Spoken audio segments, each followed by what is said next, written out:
Hey guys, today I'm going to show you how to verify that the decocker on your CZ-52 is actually going to decock the weapon rather than make it discharge.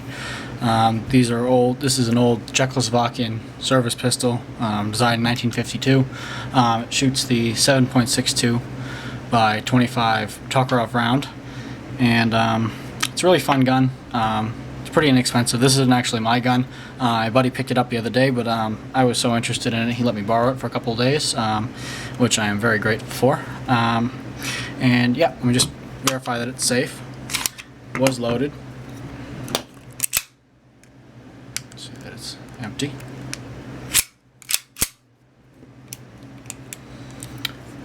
To do this, you're going to need a boxer primed piece of brass. I happened to find this at a local outdoor range. I like to pick up brass that seems interesting to me, and this caught my eye before I even knew what it was. And it's a Winchester white box, I'm assuming, 7.62 by 25 Tokarev.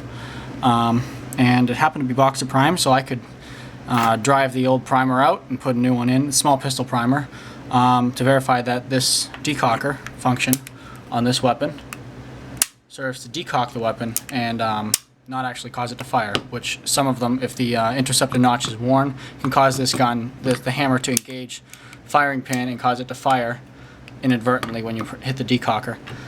So this is how you check to see if it's working. The gun is unloaded at the moment, but what you do is you just take the brass, unloaded brass, empty brass, with the primer in it. So you put it in there, into the weapon,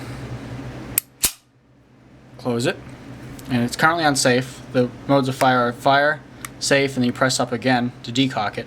And now that we have the primer sitting in the chamber, it'll make a noise if it actually fires, and if it doesn't if it makes a noise, then you know the firing pin is engaging the primer with enough force to cause it to fire. Now, you should never trust the decockers on these old guns as much as you will with your SIG or your Walther, because they are it is a communist design, and they didn't have very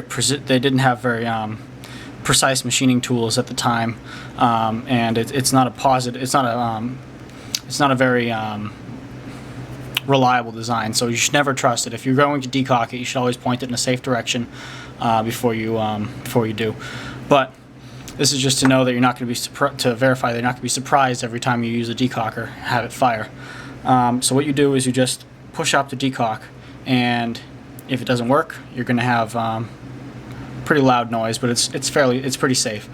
So you push up and try a few times, as many times as you want to make yourself feel safe. And since the primer hasn't gone off, we know that the decocker function on this CZ-52 works in this situation. And in another situation, if the primer's not seated as deeply, it might go off. So that's why you should always assume that it's going to fire and always have your gun pointed in a safe direction. But now we need to verify that the primer isn't actually a dud. So do is take the brass out and check, see if there's no dimpling.